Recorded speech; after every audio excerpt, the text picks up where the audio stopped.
All right, we are going to go ahead and get started. So I would like to welcome you all to our webinar today on the evaluation component of the Community Food Projects application. My name is Sarah Lambertson, and I'm the Community Food Projects Coordinator for New Entry Sustainable Farming Project. We received the Training and Technical Assistance Grant from NIFA last year to provide this assistance to CFP applicants and grantees. I'll talk a little bit more about what that means in a couple of minutes, but basically it just means that we're able to provide support to all of you. So we'll take a quick look at our agenda. We're going to start with a very brief technical overview and then talk a little bit about why evaluate and also why we're focusing specifically on evaluation for this webinar. And then some of NIFA's expectations as well as the NIFA logic model, which is a required component of your proposal. And then we're going to talk about whole measures and indicators of success, which are two different models that are specifically for CFP. And I'll take questions at the end. So who are we? New Entry Sustainable Farming Project. We're based in Massachusetts, and we do on-the-ground work here with farmer training and food access. And then we also coordinate two national networks providing training and technical assistance, both to organizations starting incubator farms as well as applicants and grantees of the Community Food Projects Grant Program. And as I mentioned earlier, we have a training and technical assistance grant to provide this support to CFP applicants and grantees, which means everything we're providing we're able to do free of charge to all of you. So on our website, nisfp.org/CFP, we have a lot of helpful documents and resources. I definitely encourage you to take a look there if you haven't already. We also offer one-on-one technical assistance. So if you are looking to talk to somebody about project development or sort of being a sounding board or have technical questions, I encourage you to go to our website and fill out the request for assistance form. Let's start with a conversation with me, and then you can get connected to one of our technical assistance providers. We also have a series of webinars on our website that are recorded previously, and many which might be interesting to you. Again, there's my email address, sarah.lambertson@tufts.edu, and feel free to send me an email with any questions that you might have.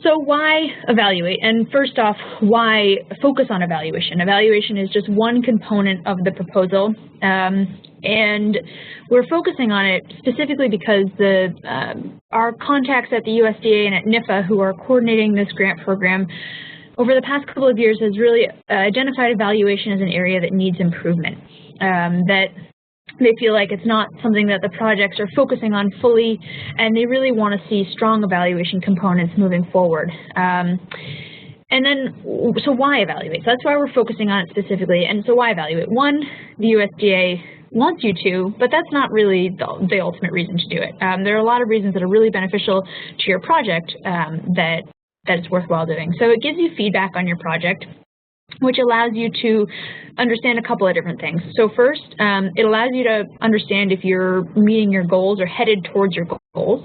And if you're not, it allows you to shift your focus so that you're able to really work towards meeting your goals. It also allows you to perhaps identify some unintended outcomes of your project. So maybe there's something really great that's actually happening as a result of the work you're doing and you weren't aware of it. And evaluation is what allows you to be aware of that. So those are a couple of reasons. It also allows you to confirm that you are on the right path and really demonstrate that success. So within your organization can demonstrate success, to your funders, to other organizations that you want to partner with, to the community that you're working with. It also allows the community to really understand not only the impact that you're having, but also the impact maybe that community members themselves are having. And it's really positive empowerment to be able to demonstrate the success that you're having. It also allows NIFA and the USDA to demonstrate success of this grant program. And I'll talk about that a little bit more later on with the indicators of success. But NIFA wants this grant program to be successful, and they want the projects to be working towards the goals of it. So the better evaluation they have of the individual projects, the better they're able to demonstrate that success and provide that information to Congress and continue funding for this program and for other similar programs. So let's take a look at what NIFA expects from your evaluation component in your application. So they are looking for a strong evaluation component, and that is taken word for word from the RFA. And on page 14 is where they talk about the evaluation expectations for your, that's specifically for implementation grants. And they're also looking for a logic model, and we will talk a little bit about logic models in a moment. We do also have a webinar on our website recorded on logic models, so if it's something that you really want to dive into more depth on and go deeper than I'm going to go here today, I encourage you to take a look at that, and I'll also send out some resources at the end from NIFA on logic models. There's also an expectation that you will be recording data to give to us, the training and technical assistance providers, on the indicators of success. And again, that's something I'm going to talk about a little bit later on in this webinar. And then they're also looking for projects that are doing both process and outcome evaluation.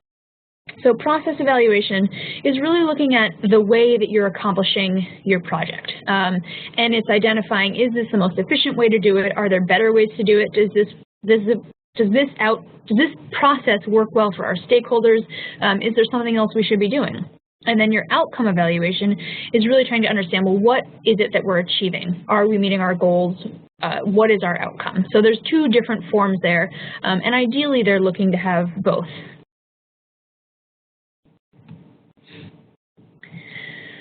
So if evaluation is not something that you are very familiar with or not a big fan of, you might be tempted to sort of write your evaluation piece at the end without really sort of linking it to the rest of your project. But I really encourage you to think about your evaluation from the very beginning. So as you're writing your proposal and as you're really planning this project, if you think about how you're going to be evaluating it from the very beginning, you'll have a much more integrated evaluation process than if it's something that you write at the end. And the better integrated it is into your project, the easier it will be for a reviewer to understand what your process is and how it will be valuable to you. And I also encourage you to engage your stakeholders from day one. And this is particularly important for community food projects. This grant program really focuses on the community engagement and the interactions that you have with your stakeholders and your beneficiaries. And it's really important to understand what's going to be best for them. So if you are trying to understand the changes in healthy eating behavior that you're having in your community, it's important to know if surveys are the best way to do that. But maybe your community is way over-surveyed and they won't respond to surveys. So maybe individual interviews. You know, there's a lot of different things to think about, but it's important to understand from that stakeholder perspective what's going to be most effective for them. And then beginning with the end in mind. So as you are thinking about your evaluation process, it's really important to make sure that you understand what information you want to get out of it. So who is your audience and who are your stakeholders? So once you have a sense of what it is that you want to be able to provide and what goals and outcomes you're hoping to achieve, then you can work back and figure out, well, if this is what we're trying to achieve and this is what we're trying to show, then this is the information that we need to be gathering from the very beginning. And you may want to be able to say, we've had a change in our community. You know, we have positively impacted healthy eating behaviors. And you might need to have a baseline survey or baseline data to be able to say, yes, this is a change. So that's an important thing to think about right at the very beginning before you begin your project is, do we need to get some baseline data now so that whatever we say in the future, we're able to say, well, look at where we were when we started and look how far we've come. So really important as you're thinking about evaluation to make sure that you're not just sort of collecting data and then seeing what it tells you, but really saying, okay, this is where I want to go and this is the information I need to tell me whether or not I'm going there. And then you also need to think about how you're going to capture the information. So what's the best way to do it? You can take either a qualitative approach, which is more through interviews. It's more sort of it's not strictly looking at the numbers, as opposed to the quantitative, which is number of people served, pounds of food. Definitely just looking at the numbers and really sort of pulling those. There might be one approach that suits your community better, that suits your project better. Likely, you will end up with a mix. Most projects, most evaluation tend to be a mix of qualitative and quantitative. They both have their upsides and their downsides, and they tell you really different things. Quantitative is a lot easier on the analysis side because you're looking at a bunch of numbers, whereas qualitative might allow you to really understand the nuances of what you're doing. Since if you're having sort of people answer questions free form, they're going to give you things that you maybe didn't think of before. So there's definitely reasons for both, but on the analysis side, qualitative can be a lot more time intensive because you may be wading through, paragraphs and paragraphs of information. And then there are various different ways to collect that information through surveys, through interviews, focus groups. So there's a lot of different ways to do it, and you can integrate both qualitative and quantitative methods into any of those different approaches. So it's definitely a process of figuring out what's going to be the mechanism for collecting information and what's going to be the best type of information that we're gathering. And then another thing to figure out is who's going to do the evaluation. Will it be a staff member? If you have the expertise on staff, that's great, and you can definitely do that. But if you don't have the expertise, you're probably going to want to think about a professional evaluator. And this is something you can write into your budget. And they do recommend that you allocate a portion of your budget to evaluation. So if you really don't have the expertise on hand, you might get pushback from a reviewer if you don't seek external help. If you have a local university, they may be willing to partner with you and perhaps do it as in kind or at a discounted rate. So there's definitely a lot of ways to do it, but that's a really important thing to figure out before you submit your proposal, because that's what reviewers are going to want to see. So we're going to talk now about the logic model. And this is, as I mentioned, required for your proposal. And they talk about it on page 18 of the RFA. But beyond being a required component, it can be a really valuable tool for you to get a sort of a visual sense of what it is you're trying to do. So it's, as it says here, a tool to tie a program to its evaluation. So it's really trying to make that linkage a little bit stronger than, a written paragraph of what your evaluation plan is. But it's really going to help you understand this is where we're headed, and here are the resources we have, and here's our path to get there. So there's 4 important components, and I'm going to go through each of these in a moment. But there's inputs, activities, outputs, and outcomes. So first we're going to just take a quick look at a generic logic model, and this comes from NIFA. It doesn't have to look exactly like this. Some people do it a little bit differently. Sometimes for outcomes, people do short-term and long-term outcomes. But essentially, this is sort of the structure of what it looks like. And it's got those 4 major components that I mentioned, the inputs, activities, outputs, and outcomes.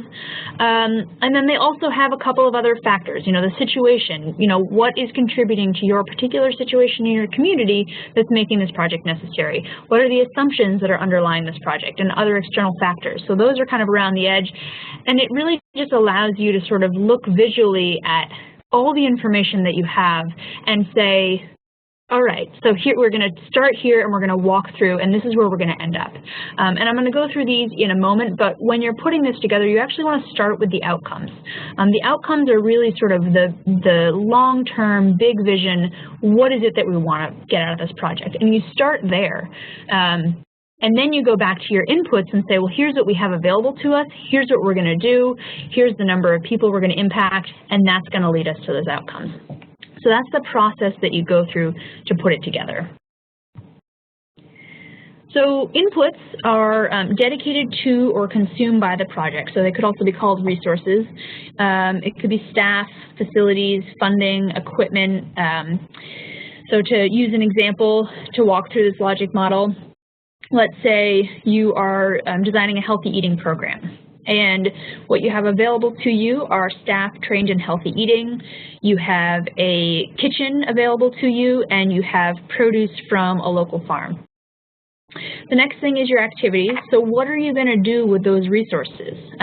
Who are you reaching? What is the sort of the tasks, the activities, the daily process of your project? And in this example, It might be that you are teaching healthy eating classes to community members and you are providing them with a weekly produce box from the farm. And then we come to outputs versus outcomes. And this is definitely something that causes confusion for people. They sound fairly similar, but they really are fairly distinct. So the outputs are the direct products of action. So the number of people served, the pounds of food grown. It's sort of that tangible output that you can say right at the end, all right, we had 10 people at our training session tonight and we gave away 10 pounds of food. So in this same example, maybe it's over the course of the year, you end up training 800 people and you give away 1,200 pounds of food. So those would be your outputs. But then we come to outcomes, and outcomes is really sort of more where you tell the story. They also need to be specific and measurable, but it's looking at how your communities are different and how individuals in your community are different. So in this same example, let's say you did a baseline survey and before you started teaching classes in the community, only 42% of community members were cooking at home on a regular basis, and they were only eating fresh produce twice a week. And then after your classes and you surveyed them again, and now you find that 87% of people are cooking at home regularly, and on average they are eating fresh produce 6 times a week. So that's very specific and measurable, and it's giving you a clear understanding of how things are different. So one sort of question to put to outcomes is, if we are successful in what we are doing, what change in our participants can we expect to achieve and detect? And as I mentioned at the beginning, you want to start with the outcomes, because that's really what you want to say, we're going to change the healthy eating behavior. So you want to really try to figure out what are our outcomes we're going to achieve, and then you go back to the very beginning and you try to walk through based on all of your inputs and your activities and put all those pieces together. So I'm going to talk now about whole measures. CFP asks for innovative evaluation. So this is a tool that was adapted by the Community Food Security Coalition several years ago. They had the Training and Technical Assistance Grant for several years and developed this model it was used in the land trust community, but they developed this model in collaboration with a lot of CFP grantees. And it's a collaborative model of evaluation, and that recognizes it can be challenging to capture the true essence of a CFP project through a quantitative lens only.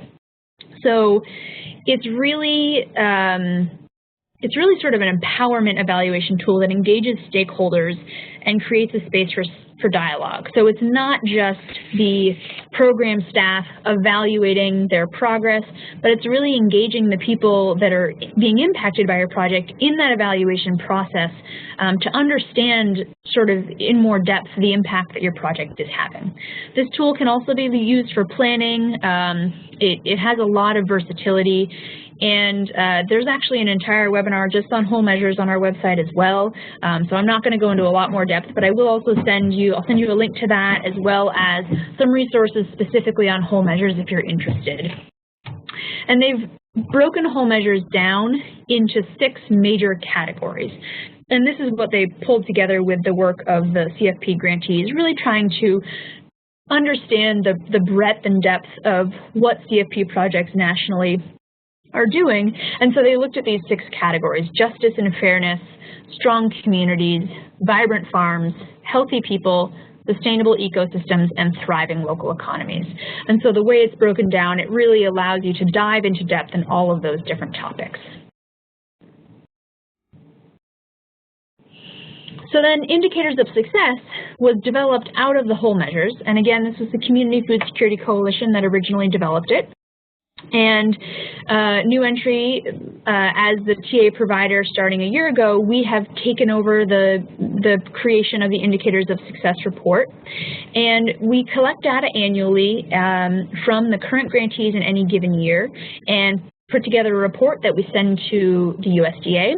And this is a really important tool for the USDA to use to seek additional funding from Congress and to really support the value of this grant program. So when I was talking before about demonstrating success for NIFA, this is a great way to, this report on an annual basis shows the impact of the project. And what it really allows, what we're attempting to do with it is to sort of take a picture of the current grantees in any given year and try to capture the impact that they're having. And it does tend to be more quantitative than qualitative, which is challenging because so much of CFP really is sort of the relationships that are developed and these sort of less tangible items. But it's pretty challenging on a national basis to be able to compile all of that information and sort of put it together in a meaningful way that the USDA can use. So we really try to use a mix of qualitative and quantitative data.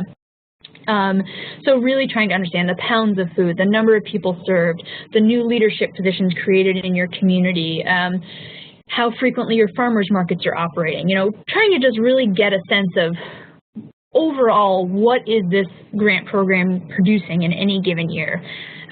And then on the qualitative side, we're trying to look at the impact on the beneficiaries. How are their lives different? What behavior changes are happening as a result of this? Are people nationally impacted by this program? Are they eating healthier food? Are they cooking more often? Are they, what is the difference? Do they feel more able to provide for their family through starting their own business? So there's a lot of different ways to capture that. Partly it's through surveys to the beneficiaries. There's a lot of open-ended questions on the survey going to the grantees to really sort of understand, give them the opportunity to really kind of explain in depth the impact that they're having. That's sort of indicators of success, and when I send the email to all of you, I will include the last year's report, fiscal year 2014, which is the most up-to-date report, so you can have a sense of what it looks like. I'm also happy after the webinar to talk in more depth, either in the questions or with an individual, about what it is that this indicators of success is looking for. And it's something that on page 29 of the RFA, they are expecting all grantees to report annually to the training and technical assistance provider on this data. So it's pretty important to the USDA to see this information. So at this point, I can take any questions that you have. I covered a lot of ground, so I'm happy to answer any questions and hear what your thoughts are. So you can type into the chat window, and if you type it to everyone, it'll be a little bit easier for everyone to see what I'm talking about.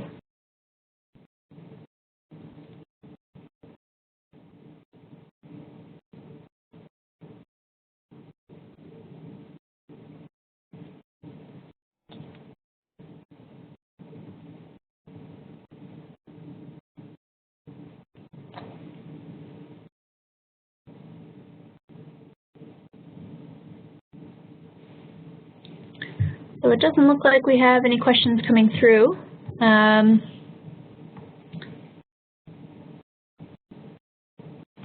can definitely hold on a couple of minutes. All right, we've got a couple coming in here. So the first one, what is the applicability of these evaluation measures to planning grants? So for planning grants, there's definitely less expectation that you're doing the thorough indicators of success evaluation, but they are still wanting to see that you are evaluating your project. I'm just looking through the RFA right now to really see what it outlines, but they are expecting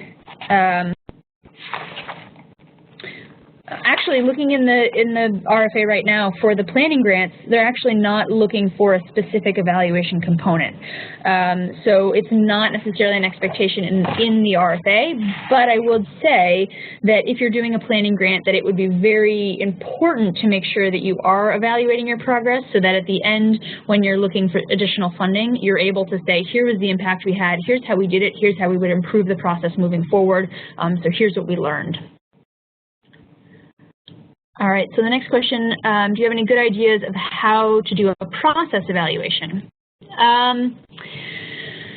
I think it really depends on what your project is, but I think that a good form of process evaluation, let's say you're doing a farmer training program, I think, whether you decide to do one-on-one interviews or you decide to do surveys, gathering information from the people you're working with, but trying to understand from them, do you like the approach? Is the approach, is this a valuable way for you to learn? And maybe have some open-ended questions such as, is this training model the best model for you, or how would you approach it differently? And it's also something that you can do internally to really understand, are our systems internally allowing us to do this? It might be something that if you want to contact me separately, we can talk specifically about your project, because I think there's a lot of different ways that you can approach a process evaluation.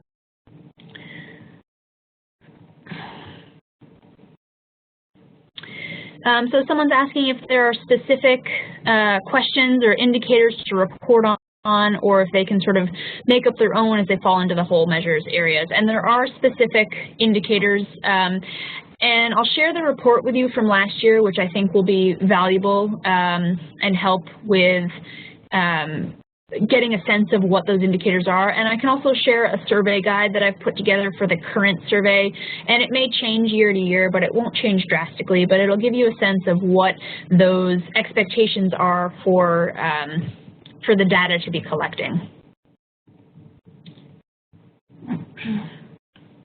Someone's asking about writing in a professional evaluator. Is there a limit on how much of the budget to allot to this evaluator? They recommend that you allocate between 5 and 10% to evaluation.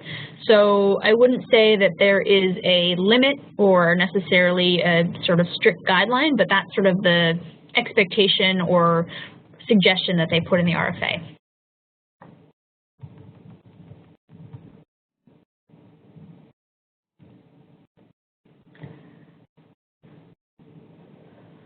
So I'm happy to take any other questions that anyone has.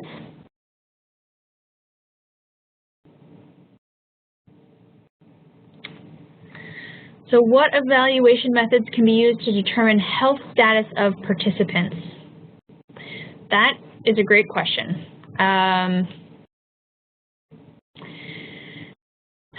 So I think you could sort of take two different approaches, or perhaps integrate two approaches together. I think that you could either partner with a health clinic or healthcare providers in some capacity so that you can actually get actual health information.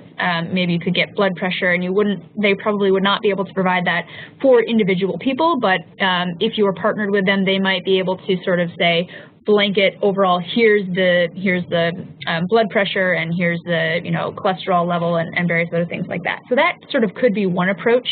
But I think that you could also determine, if you're not going to look at those sorts of health indicators, what are some questions for you, or what is it that you use to associate with health? Maybe it's sort of quality of living type of questions, trying to understand healthy behaviors, and do they have healthy behaviors in their life, or looking at having them do a self-assessment of their own health.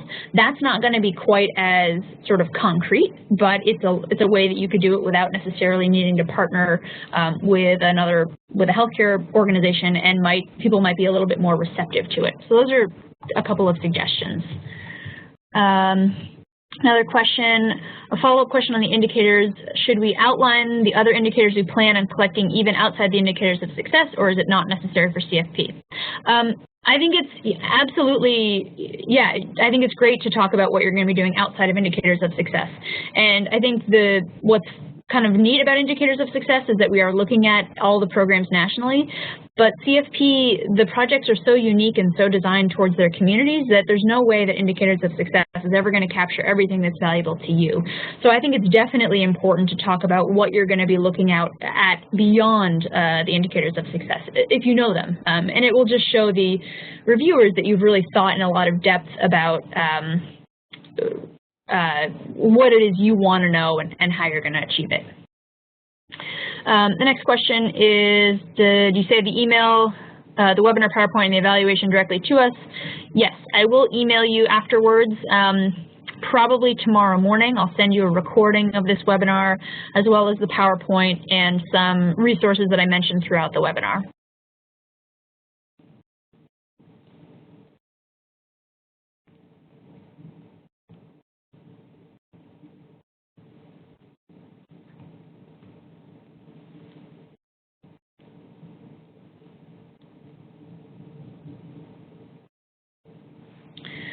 So I'll hang on another minute in case any other questions come through.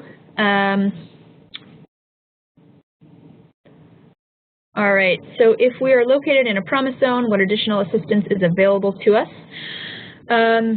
We are happy to offer our one-on-one assistance to anyone.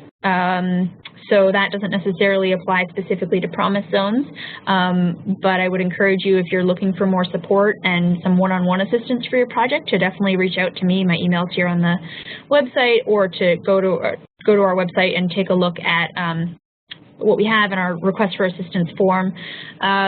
I would definitely encourage you in your proposal to indicate that you're a promise zone and to talk about that community, because that's definitely, both promise zones and strike force areas are two sort of priorities for the USDA. So they want to know who's coming from those communities, and those communities of need are given sort of higher precedence sometimes. So I don't know that there's additional assistance, but there is definitely assistance for everybody, and then a value to really highlighting that in your proposal.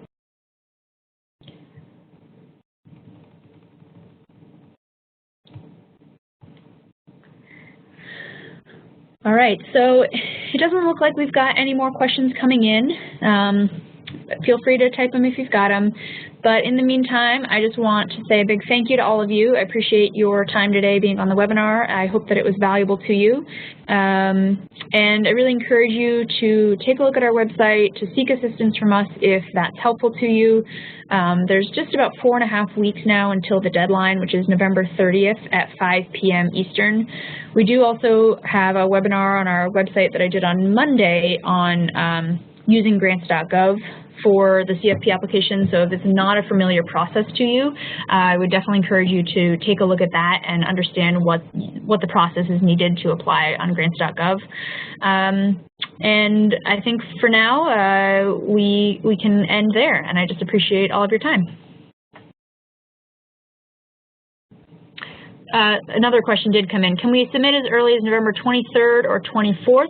I believe so. I don't think that there is any restriction as to how early you can submit, and submitting early is definitely a recommendation, both from the USDA and directly from me, particularly with Thanksgiving that week. So I don't think that there should be any restrictions for when you submit it.